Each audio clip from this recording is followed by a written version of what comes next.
Hari itu langit begitu mendung, seperti mencerminkan hatiku yang berat. Di pelukan, anakku yang baru berusia 3 bulan masih terlelap. Nafasnya halus, tubuhnya mungil, dan pipinya yang cabi sesekali bergerak saat dia mengedipkan mata dalam tidurnya. Aku menunduk dan mengecup keningnya perlahan, mencoba menenangkan diriku sendiri. Sayang, aku berangkat dulu ya. Doakan ayah cepat dapat kerja di kota, ucap suamiku, Andra, sambil merapikan tas ransel tuanya. Aku menatap wajahnya dalam-dalam. Ada keraguan dalam dadaku, tapi aku tahan. Aku tahu dia pun berat meninggalkan kami, tapi apa lagi yang bisa kami lakukan? Hidup di desa kecil ini tak lagi cukup. Pekerjaan makin sulit, hasil tani tak seberapa, dan pengeluaran makin banyak sejak kehadiran buah hati kami. Jaga diri baik-baik ya, Mas. Jangan lupa kabar-kabarin aku. Dan cepat pulang, ucapku lirih, suaraku nyaris pecah. Dia mengangguk. Aku janji. Nanti setiap bulan aku kirim uang. Kamu gak usah terlalu mikir, fokus aja jaga Dinda. Aku tersenyum paksa. Air mataku jatuh pelan saat punggungnya mulai menjauh. Entah kenapa hatiku terasa sangat tidak tenang. Tapi aku harus kuat. Demi anakku. Awalnya, semua sesuai janji. Suamiku rutin mengabari lewat telepon umum atau meminjam ponsel teman kerjanya. Uang juga dikirim, meski tidak banyak, tapi cukup untuk membeli susu dan kebutuhan dasar anak kami, Dinda. Setiap malam, aku menidurkan Dinda sambil menceritakan bahwa ayahnya sedang bekerja keras di kota. Setiap sore, aku mengajaknya duduk di depan rumah, berharap ada surat atau kabar. Saat bulan berganti dan uang dari Andra tiba, aku selalu bilang, "Ini dari ayah, Nak.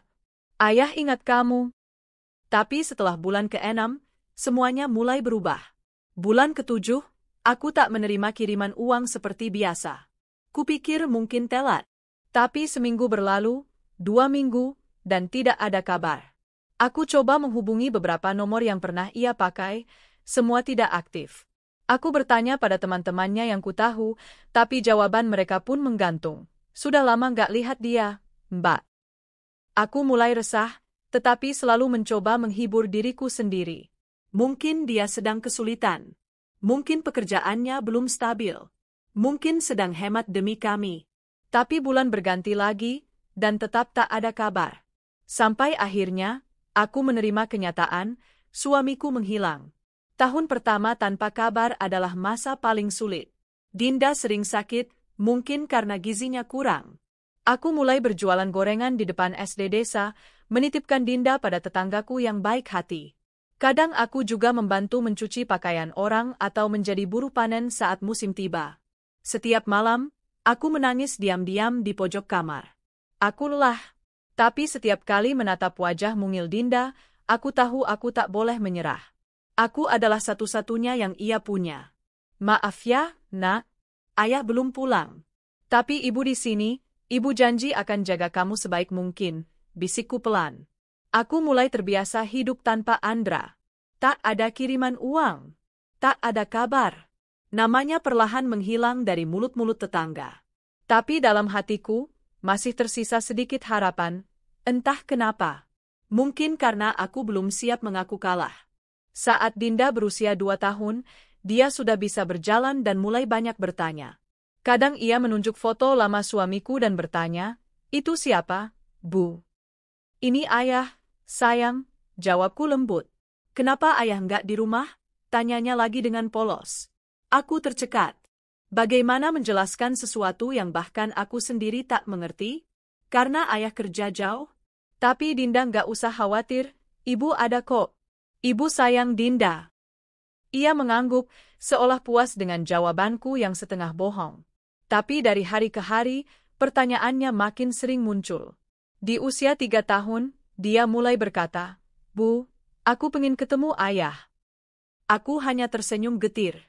Dalam hati, aku mulai sadar, kelak, aku harus mencari Andra, bukan demi diriku, tapi demi Dinda yang sangat ingin mengenalnya.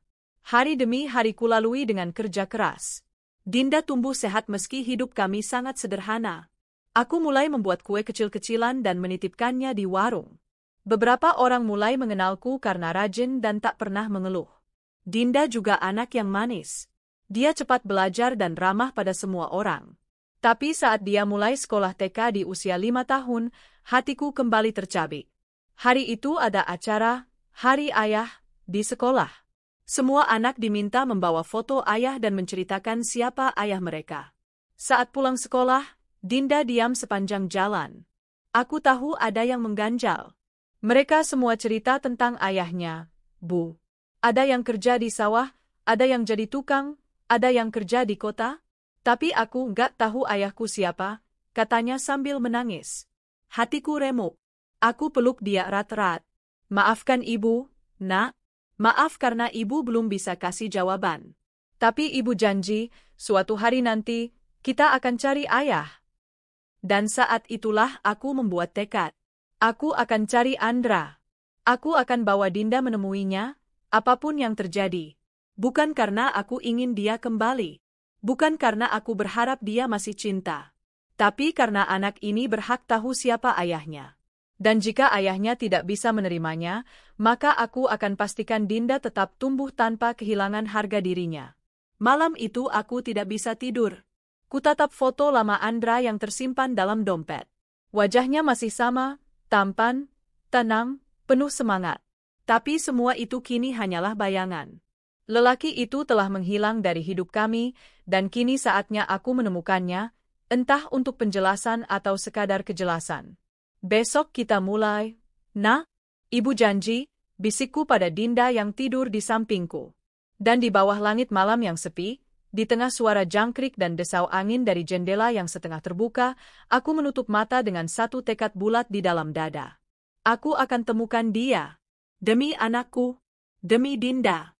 Hari itu langit begitu mendung, seperti mencerminkan hatiku yang berat. Di pelukan, anakku yang baru berusia 3 bulan masih terlelap. Nafasnya halus, tubuhnya mungil, dan pipinya yang cabi sesekali bergerak saat dia mengedipkan mata dalam tidurnya. Aku menunduk dan mengecup keningnya perlahan, mencoba menenangkan diriku sendiri. Sayang, aku berangkat dulu ya. Doakan ayah cepat dapat kerja di kota, ucap suamiku, Andra, sambil merapikan tas ransel tuanya. Aku menatap wajahnya dalam-dalam. Ada keraguan dalam dadaku, tapi aku tahan. Aku tahu dia pun berat meninggalkan kami, tapi apa lagi yang bisa kami lakukan? Hidup di desa kecil ini tak lagi cukup. Pekerjaan makin sulit, hasil tani tak seberapa, dan pengeluaran makin banyak sejak kehadiran buah hati kami. Jaga diri baik-baik ya, Mas.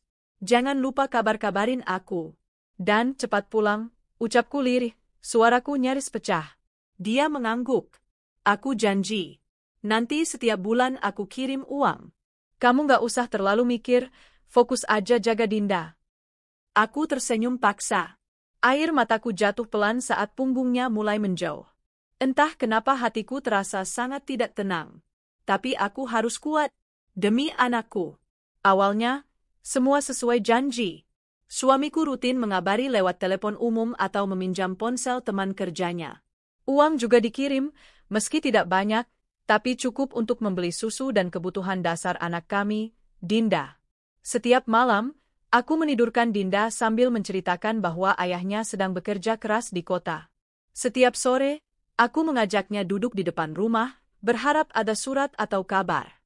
Saat bulan berganti, dan uang dari Andra tiba, aku selalu bilang, ini dari ayah, nak. Ayah ingat kamu. Tapi setelah bulan ke-6, semuanya mulai berubah. Bulan ke-7, aku tak menerima kiriman uang seperti biasa. Kupikir mungkin telat. Tapi seminggu berlalu, 2 minggu, dan tidak ada kabar. Aku coba menghubungi beberapa nomor yang pernah ia pakai, semua tidak aktif. Aku bertanya pada teman-temannya yang kutahu, tapi jawaban mereka pun menggantung. Sudah lama gak lihat dia, Mbak. Aku mulai resah, tetapi selalu mencoba menghibur diriku sendiri. Mungkin dia sedang kesulitan. Mungkin pekerjaannya belum stabil. Mungkin sedang hemat demi kami. Tapi bulan berganti lagi, dan tetap tak ada kabar. Sampai akhirnya, aku menerima kenyataan, suamiku menghilang. Tahun pertama tanpa kabar adalah masa paling sulit. Dinda sering sakit, mungkin karena gizinya kurang. Aku mulai berjualan gorengan di depan SD desa, menitipkan Dinda pada tetanggaku yang baik hati. Kadang aku juga membantu mencuci pakaian orang atau menjadi buruh panen saat musim tiba.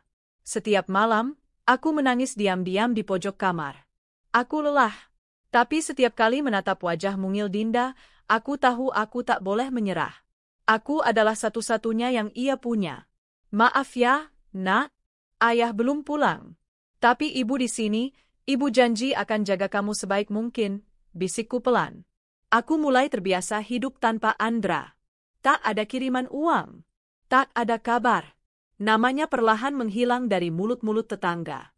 Tapi dalam hatiku, masih tersisa sedikit harapan, entah kenapa. Mungkin karena aku belum siap mengaku kalah. Saat Dinda berusia 2 tahun, dia sudah bisa berjalan dan mulai banyak bertanya. Kadang ia menunjuk foto lama suamiku dan bertanya, "Itu siapa, Bu?" "Ini ayah, sayang," jawabku lembut. "Kenapa ayah enggak di rumah?" tanyanya lagi dengan polos. Aku tercekat. Bagaimana menjelaskan sesuatu yang bahkan aku sendiri tak mengerti? Karena ayah kerja jauh? Tapi Dinda enggak usah khawatir, ibu ada kok. Ibu sayang Dinda. Ia mengangguk, seolah puas dengan jawabanku yang setengah bohong. Tapi dari hari ke hari, pertanyaannya makin sering muncul. Di usia 3 tahun, dia mulai berkata, "Bu, aku pengen ketemu ayah." Aku hanya tersenyum getir. Dalam hati, aku mulai sadar, kelak, aku harus mencari Andra, bukan demi diriku, tapi demi Dinda yang sangat ingin mengenalnya. Hari demi hari kulalui dengan kerja keras. Dinda tumbuh sehat meski hidup kami sangat sederhana. Aku mulai membuat kue kecil-kecilan dan menitipkannya di warung. Beberapa orang mulai mengenalku karena rajin dan tak pernah mengeluh. Dinda juga anak yang manis. Dia cepat belajar dan ramah pada semua orang. Tapi saat dia mulai sekolah TK di usia 5 tahun, hatiku kembali tercabik. Hari itu ada acara, Hari Ayah, di sekolah. Semua anak diminta membawa foto ayah dan menceritakan siapa ayah mereka. Saat pulang sekolah, Dinda diam sepanjang jalan. Aku tahu ada yang mengganjal. Mereka semua cerita tentang ayahnya, Bu. Ada yang kerja di sawah, ada yang jadi tukang, ada yang kerja di kota. Tapi aku nggak tahu ayahku siapa, katanya sambil menangis. Hatiku remuk. Aku peluk dia erat-erat. Maafkan ibu, Nak. Maaf karena ibu belum bisa kasih jawaban. Tapi ibu janji, suatu hari nanti, kita akan cari ayah. Dan saat itulah aku membuat tekad. Aku akan cari Andra. Aku akan bawa Dinda menemuinya, apapun yang terjadi. Bukan karena aku ingin dia kembali. Bukan karena aku berharap dia masih cinta. Tapi karena anak ini berhak tahu siapa ayahnya. Dan jika ayahnya tidak bisa menerimanya, maka aku akan pastikan Dinda tetap tumbuh tanpa kehilangan harga dirinya. Malam itu aku tidak bisa tidur. Kutatap foto lama Andra yang tersimpan dalam dompet. Wajahnya masih sama, tampan, tenang, penuh semangat. Tapi semua itu kini hanyalah bayangan. Lelaki itu telah menghilang dari hidup kami, dan kini saatnya aku menemukannya, entah untuk penjelasan atau sekadar kejelasan. Besok kita mulai, Nak? Ibu janji, bisikku pada Dinda yang tidur di sampingku. Dan di bawah langit malam yang sepi, di tengah suara jangkrik dan desau angin dari jendela yang setengah terbuka, aku menutup mata dengan satu tekad bulat di dalam dada. Aku akan temukan dia. Demi anakku. Demi Dinda.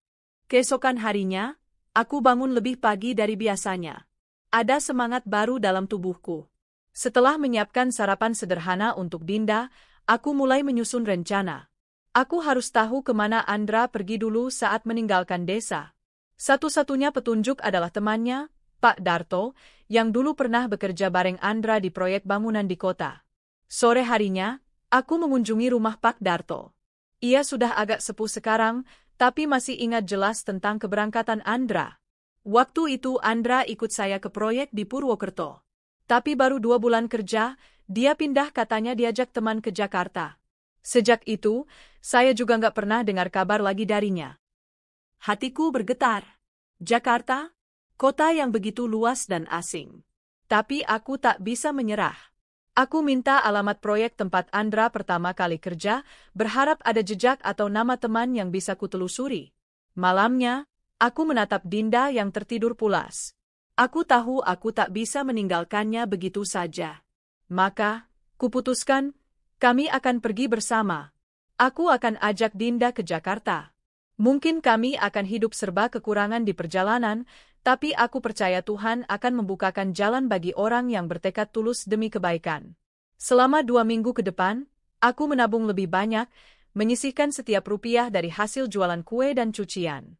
Beberapa tetangga bahkan membantu diam-diam setelah tahu niatku. Mereka tahu aku bukan orang yang mudah menyerah. Dan mereka percaya, seorang ibu bisa melakukan apapun demi anaknya. Saat semua siap, aku membeli 2 tiket bus ke Jakarta. Hari itu langit cerah, kontras dengan perasaanku yang penuh kecemasan. Tapi saat ku tatap Dinda yang memegang erat tanganku, aku tahu ini adalah langkah yang benar. "Ibu, kita beneran mau cari ayah?" tanyanya dengan polos saat kami duduk di bangku bus. Aku mengangguk. "Iya, Nak. Tapi apapun yang kita temukan nanti, kamu harus janji ya, tetap semangat." Dia mengangguk sambil tersenyum. "Aku senang, Bu. Aku pengin ayah tahu kalau aku sayang sama dia." Air mataku hampir jatuh lagi, tapi ku tahan. Aku tak mau terlihat lemah.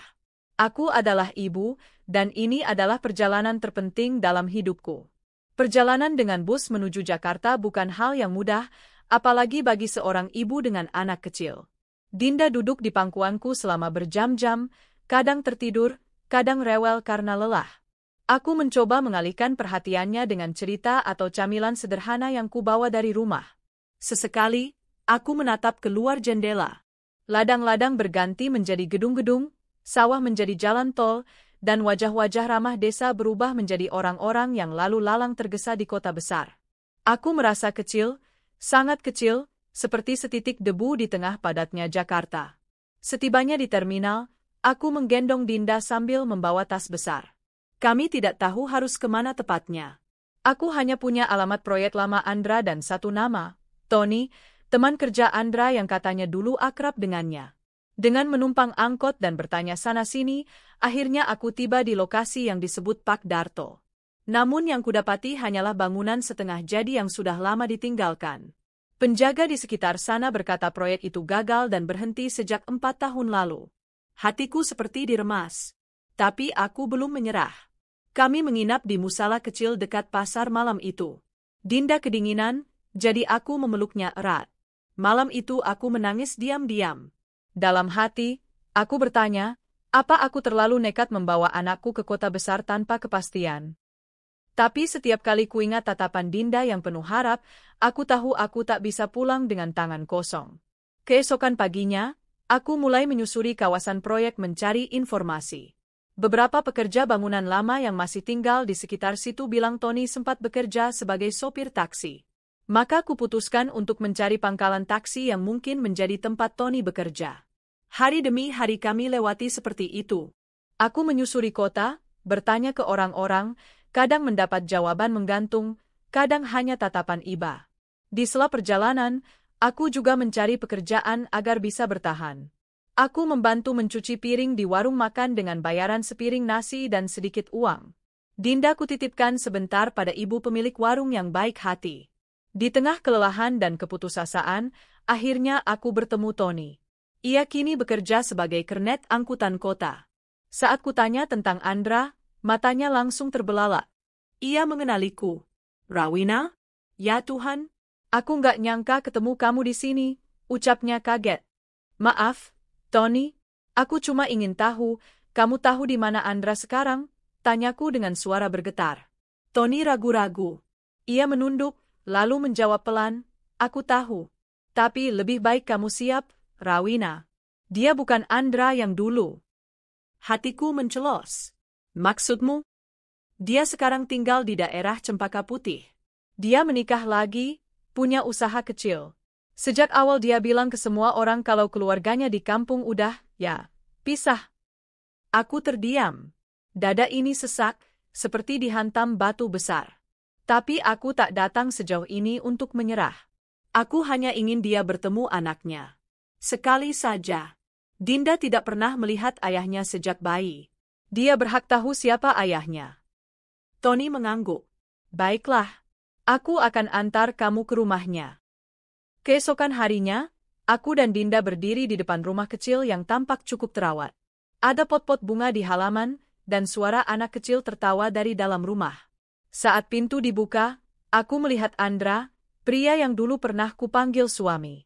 Ia tampak lebih gemuk, lebih tenang, mengenakan pakaian rapi. Tatapan matanya membeku saat melihatku. Rawina? Aku hanya mengangguk. Ini Dinda. Anakku. Anak kita. Andra diam. Wajahnya berubah tegang.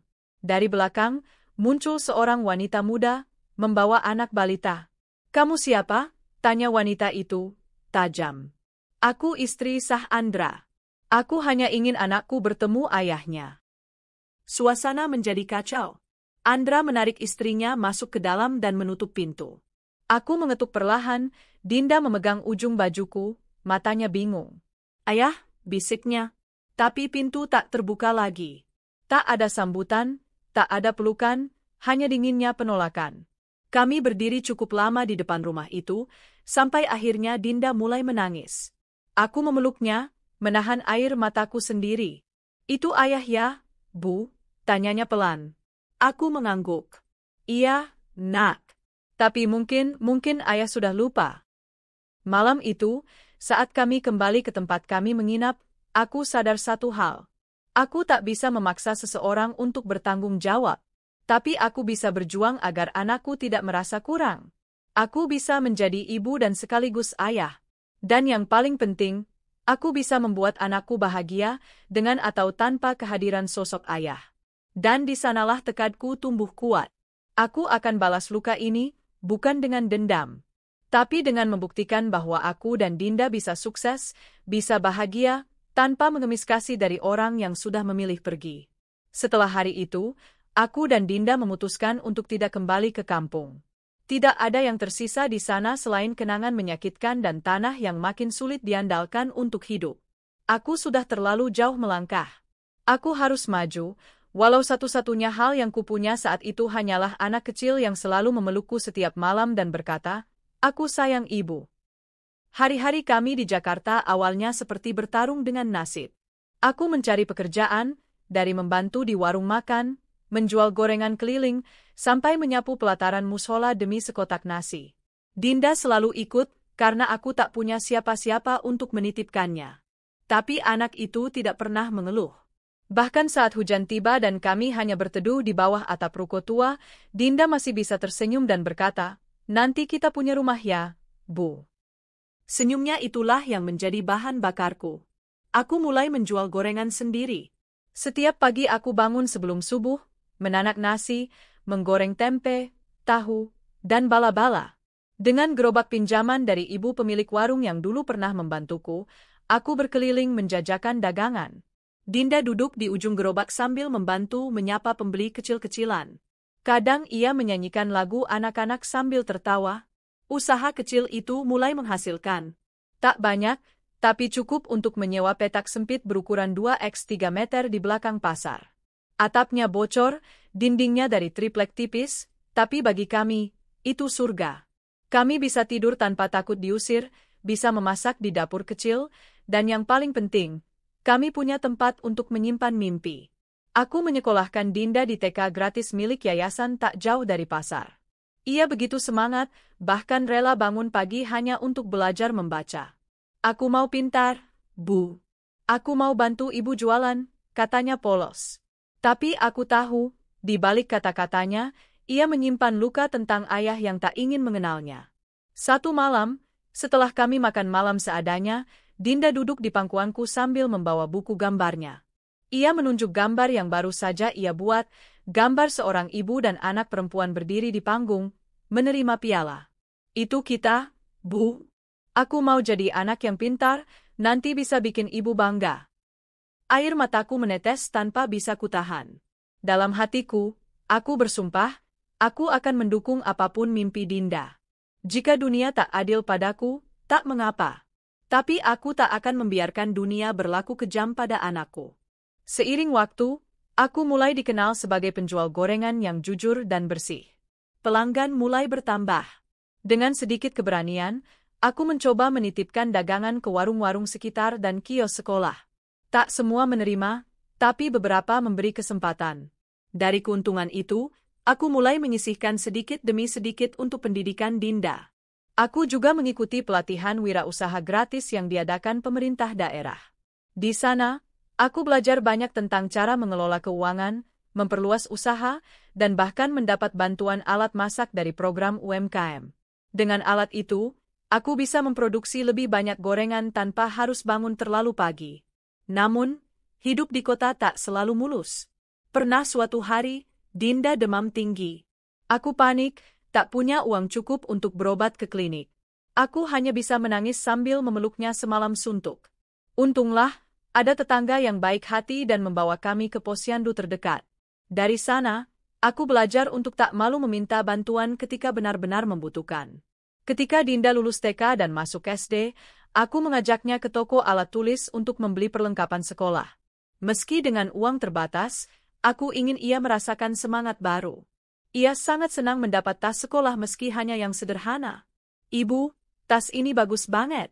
Aku suka," katanya sambil memeluk tas barunya. Aku tertawa kecil. "Ibu janji, nanti kalau kamu naik kelas, kita beli yang lebih bagus lagi."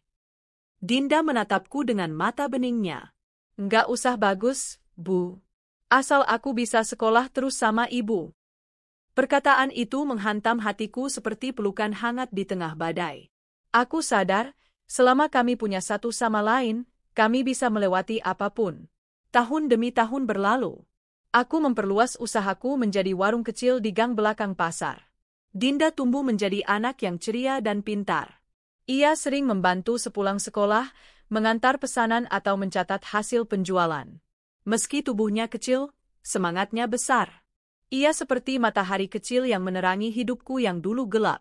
Kadang, saat malam tiba, aku masih teringat wajah Andra. Bukan karena rindu, tapi karena luka yang masih menggantung. Namun setiap kali aku melihat Dinda yang tertidur dengan senyum di wajahnya, aku tahu, aku sudah tak perlu lagi menoleh ke belakang. Kami sedang menulis masa depan kami sendiri. Masa depan yang akan lebih baik, lebih terang, dan penuh harapan. Dan aku tahu, aku tidak sendirian. Aku punya Dinda, dan Dinda punya aku. Waktu terus berjalan. Dinda kini sudah duduk di kelas 2 SD. Anak itu tumbuh menjadi sosok yang cerdas, ceria, dan penuh semangat. Setiap sore, ia duduk di meja belajarnya, yang hanya terbuat dari papan kayu bekas dengan kaki meja yang mulai goyah, tapi baginya itulah tempat paling menyenangkan untuk menulis mimpi. "Ibu," katanya suatu malam, "di sekolah tadi aku menggambar tentang keluargaku. Guru nanya kenapa cuma ada gambar ibu dan aku. Aku bilang, ayahku lagi kerja jauh." Aku terdiam. Jantungku seolah berhenti berdetak sesaat. Aku tahu, cepat atau lambat pertanyaan itu akan datang dari Dinda. Tapi tetap saja, rasanya seperti disayat ulang oleh masa lalu yang belum sembuh. "Ayahmu, iya, dulu dia pergi kerja jauh. Tapi kita nggak tahu dia di mana sekarang," jawabku pelan, mencoba jujur tanpa menyakiti. Dinda menunduk. Ia memainkan ujung pensilnya. Teman-teman suka cerita tentang ayah mereka. Ada yang diajak jalan-jalan, dibelikan sepeda.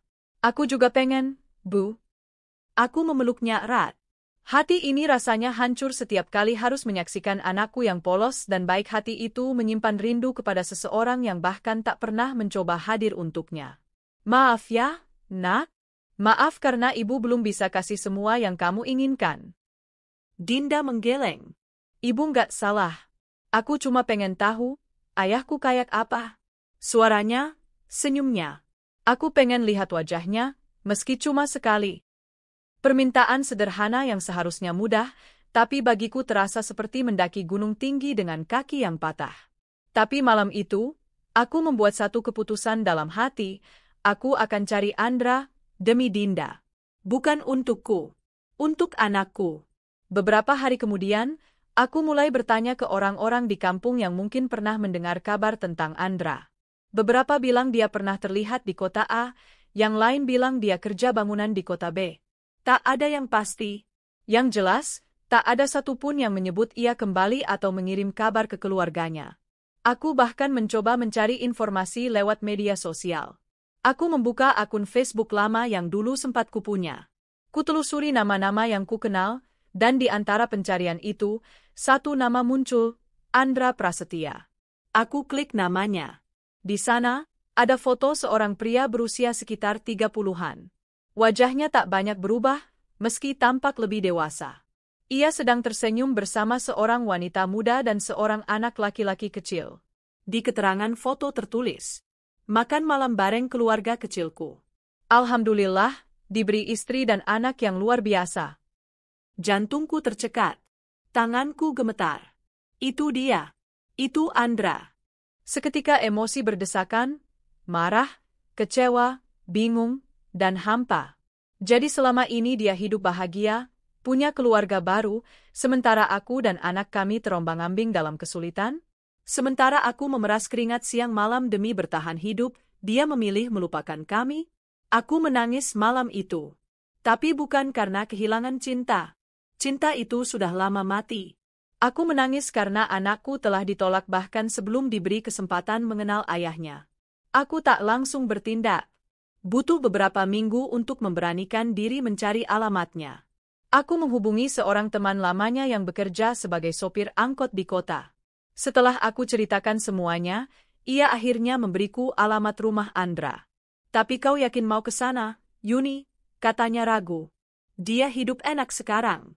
Katanya buka usaha furnitur sama istrinya. "Aku bukan mau minta uang. Aku cuma pengen anakku ketemu ayahnya." "Sekali saja," jawabku mantap. Beberapa hari kemudian, aku membawa Dinda ke alamat itu. Aku tak bilang kami akan menemui siapa. Aku hanya bilang, "Kita jalan-jalannya, Nak." Rumah itu cukup besar, dengan pagar besi dan taman kecil di depannya. Dinda memandang sekeliling penuh kagum. "Wah, rumahnya kayak di TV, Bu." Aku menggandeng tangannya erat. Tanganku dingin, keringat mengucur di punggungku. Aku ketuk pintu. Tak lama, pintu dibuka oleh seorang wanita muda dengan kerudung modis.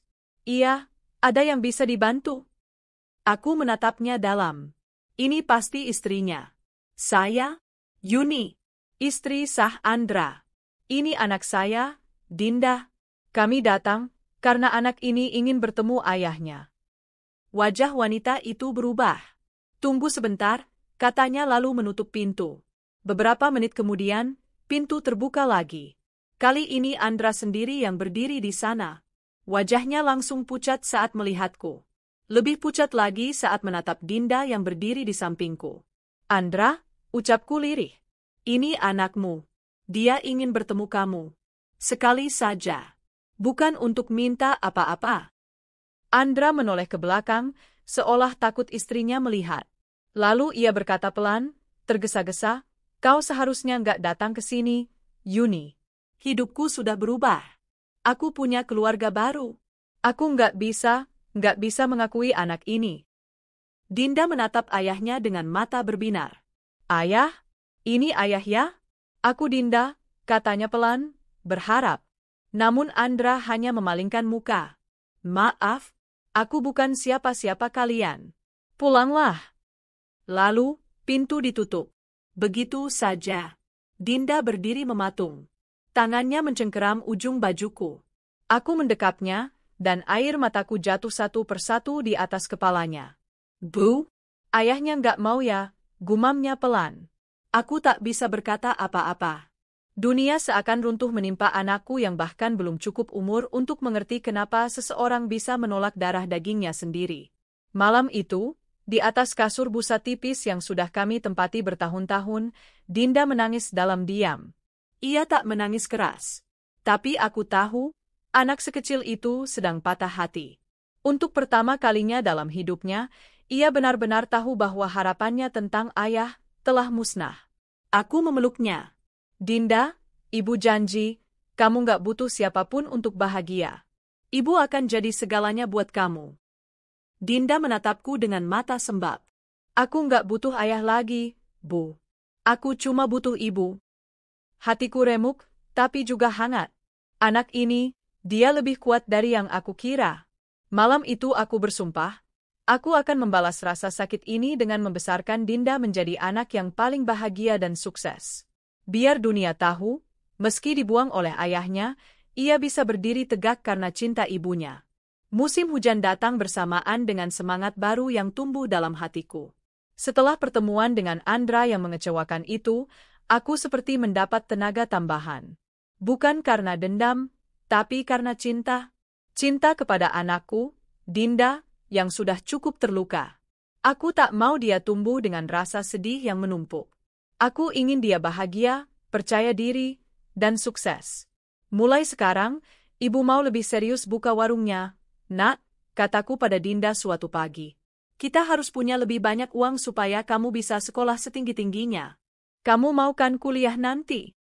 Dinda mengangguk semangat. Mau, Bu. Aku mau jadi dokter. Biar bisa bantu orang-orang kayak kita. Aku tersenyum. Dinda kecilku, yang bahkan belum genap 9 tahun, sudah punya cita-cita besar.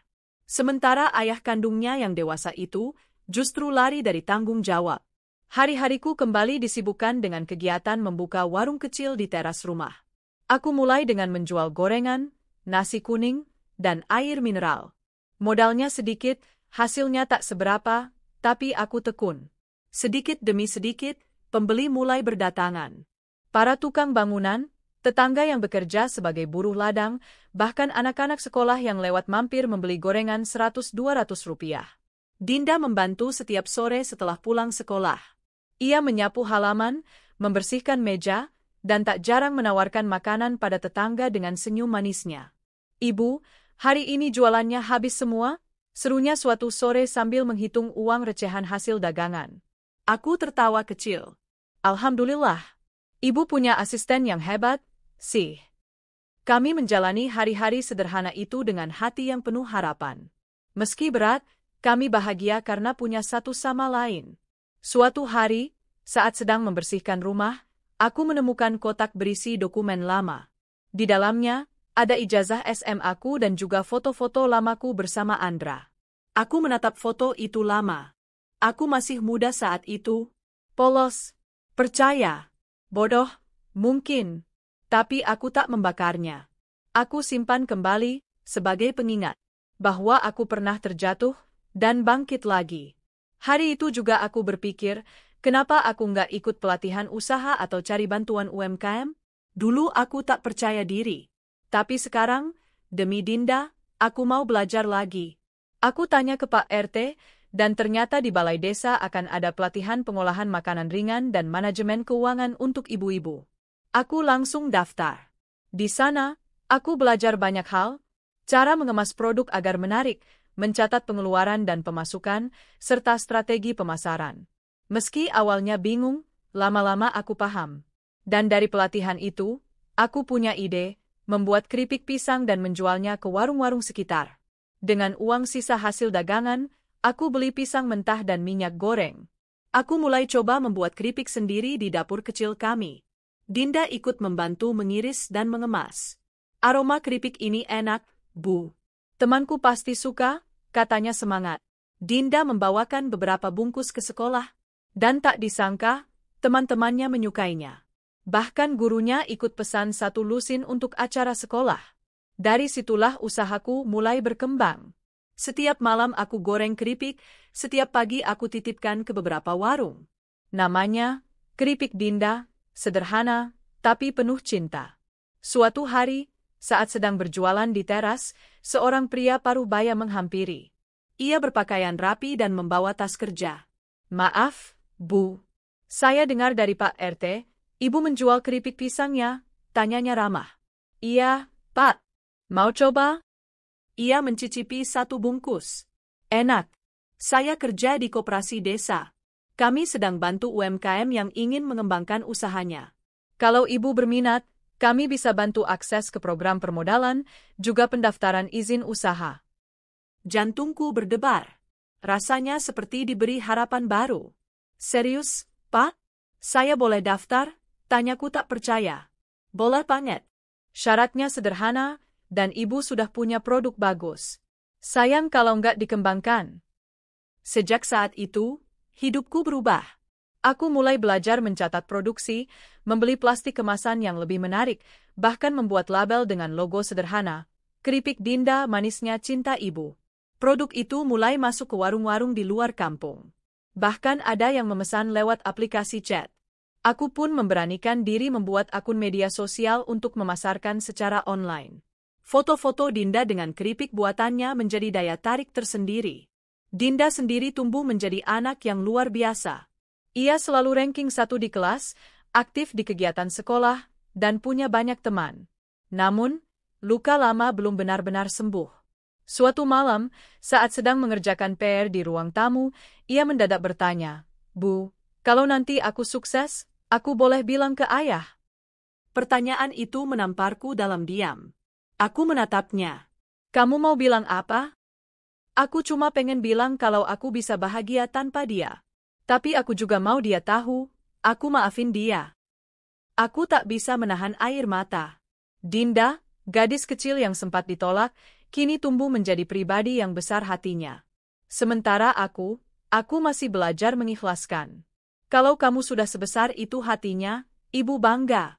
Tapi kamu juga nggak perlu terbebani. Kamu cukup jadi dirimu sendiri. Sukses bukan buat balas dendam, tapi buat bahagiakan diri dan orang-orang yang sayang sama kamu. Dinda tersenyum. Termasuk ibu. Termasuk ibu. Beberapa bulan kemudian, Dinda mendapat beasiswa ke salah satu SMP unggulan di kota. Aku sempat ragu, takut tak mampu membiayai biaya hidupnya nanti.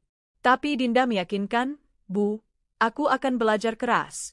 Aku janji, aku akan buat ibu bangga."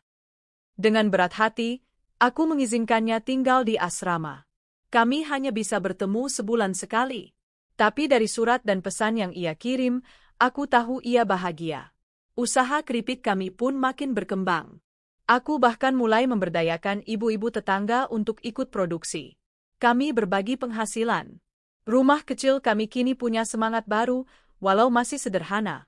Namun, di balik semua pencapaian itu, ada satu pelajaran besar yang kutanamkan pada Dinda, bahwa nilai hidup bukan ditentukan oleh siapa yang meninggalkan kita, tapi oleh siapa yang tetap tinggal dan berjuang bersama. Jika ayahmu tak memilih kita, tak apa.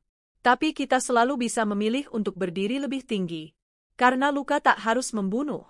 Kadang, luka justru jadi alasan untuk bertumbuh. Malam itu aku tak bisa tidur. Sudah lewat tengah malam, tapi mataku menatap kosong ke langit-langit rumah yang mulai lapuk. Bukan karena gelisah, melainkan karena hatiku penuh rasa syukur. Rasa yang tak bisa kuungkap hanya dengan air mata atau senyum. Anak yang dulu kutimang dalam keterbatasan, kini menapaki jenjang prestasi yang tak pernah terbayangkan. Dinda baru saja mengabari bahwa dia terpilih menjadi peserta lomba sains tingkat provinsi. Ia mewakili sekolahnya, mengalahkan puluhan siswa lain dari sekolah unggulan di kota. "Bu, Dinda masuk 5 besar," begitu bunyi pesan suaranya. Suaranya terdengar ceria, tapi menahan tangis haru. Tangisku pun pecah setelahnya. Aku peluk ponselku erat-erat, seolah sedang memeluk tubuh kecil Dinda. Rasanya tak sia-sia semua malam tanpa tidur, semua tangis diam-diam, semua lelah yang kupendam sendiri selama bertahun-tahun. Beberapa hari kemudian, pihak sekolah mengundangku untuk hadir di acara penghargaan siswa berprestasi.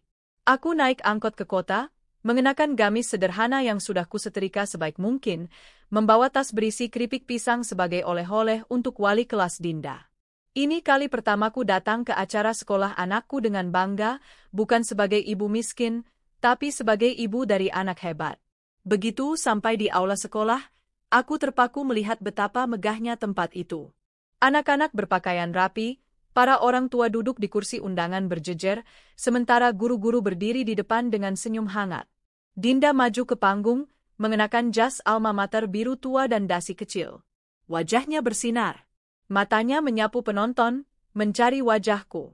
Ketika ia melihatku, ia tersenyum lebar dan melambaikan tangan. Air mataku menetes tanpa bisa kutahan. Terima kasih kepada semua orang tua, terutama para ibu tangguh yang tak kenal lelah mendampingi anak-anak mereka. Seperti Ibu Dinda, ucap kepala sekolah. Semua mata menoleh padaku. Aku menunduk malu-malu, lalu berdiri dan menunduk hormat. Hari itu aku merasa seperti ratu.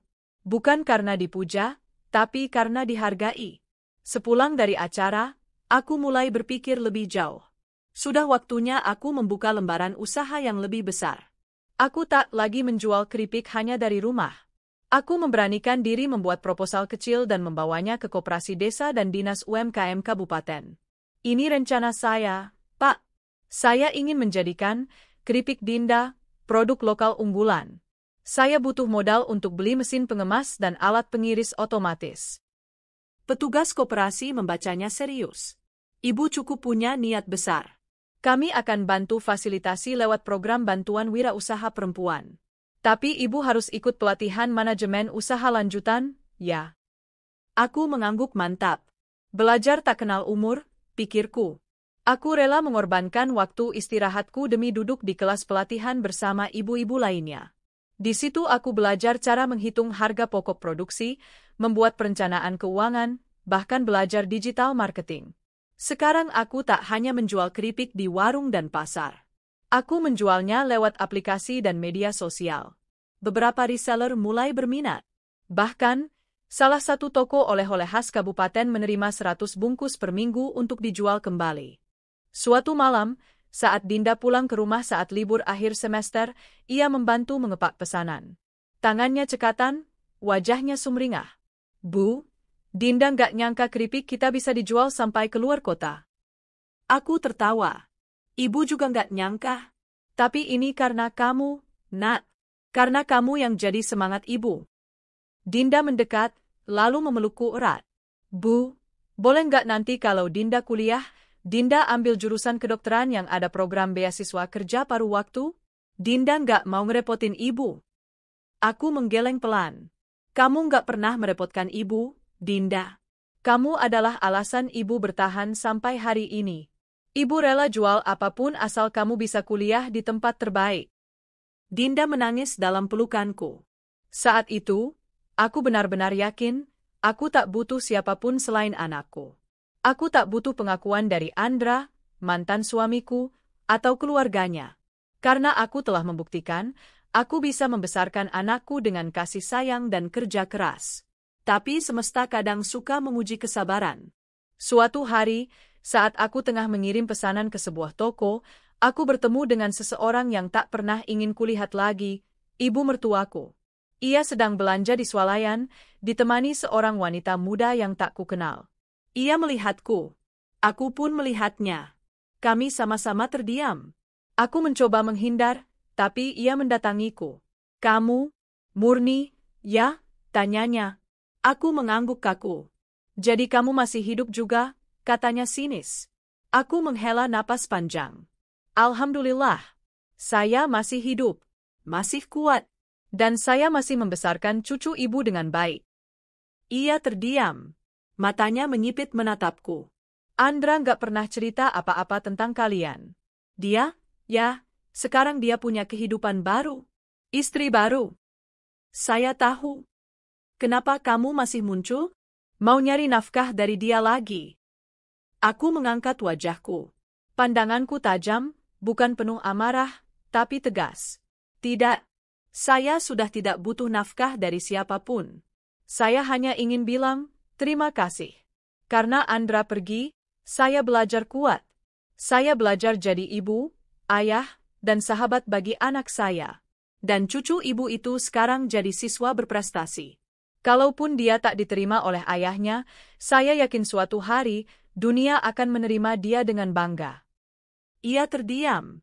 Matanya berkaca-kaca, entah karena marah atau malu.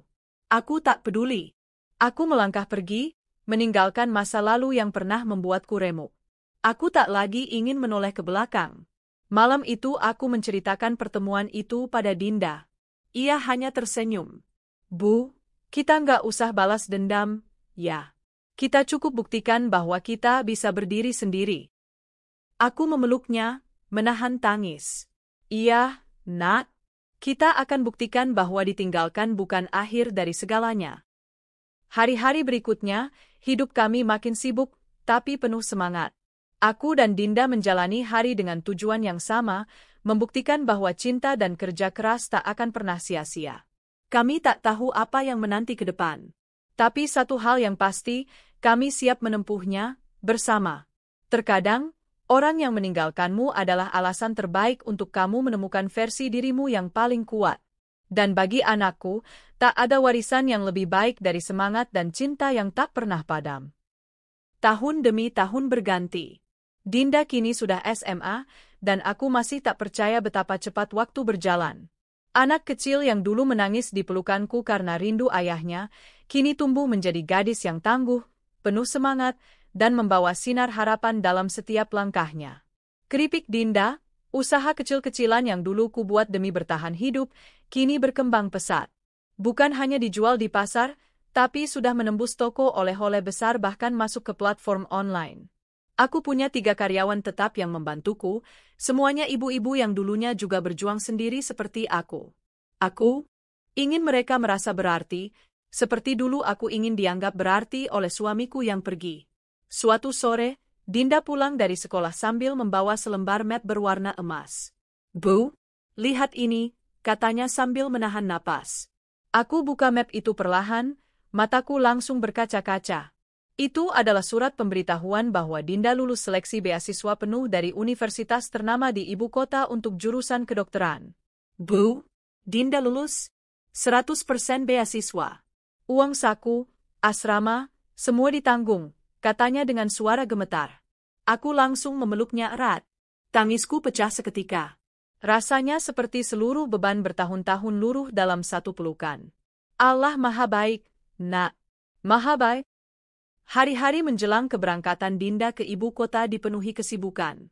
Kami belanja keperluan kuliah, menyiapkan dokumen, dan tentu saja, melewati banyak momen emosional. Setiap malam aku menciumi keningnya sambil berdoa panjang, berharap dia akan terus dijaga, dimudahkan, dan disayangi banyak orang. Tapi menjelang keberangkatan itu pula, sebuah kabar tak terduga datang. Ibu mertuaku datang ke rumah. Untuk pertama kalinya setelah sekian tahun. Wajahnya lebih tua, rambutnya sudah memutih. Tapi sorot matanya tampak lemah. Ia datang tak membawa arogansi, melainkan penuh kegetiran. "Aku dengar cucuku dapat beasiswa. Aku dengar dia anak yang hebat." Aku hanya diam. Aku datang bukan untuk minta apa-apa. Aku cuma mau ketemu dia. Sekali saja. Sebelum aku benar-benar tak bisa lagi. Aku menatapnya lama. Hatiku tak sekeras dulu. Hidup sudah mengajariku banyak hal, termasuk bahwa dendam tak akan membuat luka sembuh. "Baik, tapi ibu harus bicara baik-baik. Jangan lukai dia lagi." Ia mengangguk. Dinda menatapku bingung saat ku beritahu siapa yang datang. Tapi ia tetap keluar. Saat melihat neneknya, Dinda hanya diam. Wajahnya datar, tapi sopan. "Dinda, ya?" tanya ibunya Andra dengan suara bergetar. "Iya. Aku nenekmu. Maaf selama ini kamu tidak pernah aku akui. Aku buta oleh amarah pada ibumu. Aku pikir kamu hanya beban. Tapi aku salah. Kamu hebat. Kamu luar biasa." Dinda menatapku sebentar, lalu duduk di samping neneknya. "Bu, boleh aku peluk nenek?" bisiknya padaku. Aku mengangguk. Air mata menetes di pipiku. Dinda memeluk neneknya. Keduanya menangis pelan. Dalam hati aku tahu, inilah penutup luka itu. Luka yang dulu dibuka oleh kepergian suami, kini perlahan disembuhkan oleh kasih dari cucu dan nenek. Beberapa hari kemudian, kami mengantar Dinda ke stasiun. Ia akan berangkat ke ibu kota. Ia mengenakan jaket biru muda dan ransel besar. Wajahnya berseri, tapi matanya merah. Ia menatapku lama. "Bu, kalau ibu sakit, harus bilang. Jangan ditahan-tahan." Aku tersenyum. "Ibu akan baik-baik saja. Ibu sudah biasa hidup keras." "Ibu janji, ya?" Dinda cuma bisa fokus kalau tahu ibu bahagia. Aku mengangguk. Ku peluk tubuhnya, ku tahan tangis sekuat tenaga. "Jangan khawatir, Nak. Ibu bahagia. Karena kamu adalah kebahagiaan itu." Beberapa bulan setelah Dinda tinggal di ibu kota, hidupku lebih sepi tapi hatiku lebih tenang. Ia sering mengirim kabar, mengirim video kegiatannya di kampus, dan sesekali menelepon sambil menangis karena rindu. Suatu hari, Sebuah email masuk ke ponselku. Pengirimnya, Andra. Jantungku langsung berdegup kencang. Sudah bertahun-tahun aku tak tahu kabarnya. Apa yang ia inginkan sekarang? Isinya singkat. Aku dengar Dinda diterima di universitas ternama. Aku malu pada diriku sendiri. Aku tak layak disebut ayah. Tapi jika suatu saat Dinda mau, aku ingin bicara. Sekali saja. Aku tak akan memaksa. Ini hanya permintaan seorang laki-laki yang dulu pengecut, tapi sekarang sadar apa yang ia buang. Aku baca surat itu berkali-kali. Lalu kukirim ke Dinda. Aku serahkan sepenuhnya pada dia. Bukan hakku lagi untuk menentukan. Dinda sudah cukup dewasa memilih. Beberapa hari kemudian, Dinda menelepon. Bu, aku belum siap ketemu ayah. Tapi aku doakan dia sehat. Mungkin nanti, kalau aku sudah bisa memaafkan. Aku terdiam. Aku bangga padanya. Dinda tumbuh bukan hanya cerdas, tapi bijaksana. Tahun demi tahun berlalu. Kini, Dinda sudah menjadi dokter muda. Ia memilih untuk mengabdi di daerah terpencil. Sering ia pulang dengan membawa kisah dari desa-desa kecil yang jauh dari fasilitas medis. Ia bilang ingin menyembuhkan seperti dulu ia disembuhkan oleh kasih sayang. Suatu hari, saat kami duduk berdua di teras rumah, Dinda menggenggam tanganku. Bu, aku punya rencana. Apa itu? Aku ingin bangun klinik kecil di desa ini. Klinik gratis untuk ibu-ibu yang tak mampu. Namanya Klinik Murni. Namanya Ibu. Aku tak bisa menahan air mata. Aku peluk Dinda erat-erat. Kamu, benar-benar anak yang Allah kirim sebagai pelipur lara, Nak. Dan begitulah, hidup membawaku dari perempuan sederhana yang ditinggalkan suaminya, menjadi ibu tangguh yang berhasil mengantarkan anaknya ke gerbang kesuksesan. Hidup bukan tanpa luka. Tapi luka itulah yang justru mengajarkan kami mencintai lebih dalam, menghargai lebih luas, dan memaafkan dengan tulus. Aku tak lagi mencari siapa yang bersalah. Aku hanya ingin memastikan bahwa apapun yang terjadi, anakku tahu, dia dicintai sepenuh hati. Kini, jika aku menatap langit malam yang dulu sering kubicarakan dengan Dinda kecil, aku tahu, doa-doa yang dulu kupanjatkan dengan air mata, tak pernah sia-sia. Cinta seorang ibu tidak membutuhkan balasan. Tapi ketika cinta itu melahirkan anak yang penuh kasih dan keberhasilan, itulah balasan terbaik yang diberikan semesta.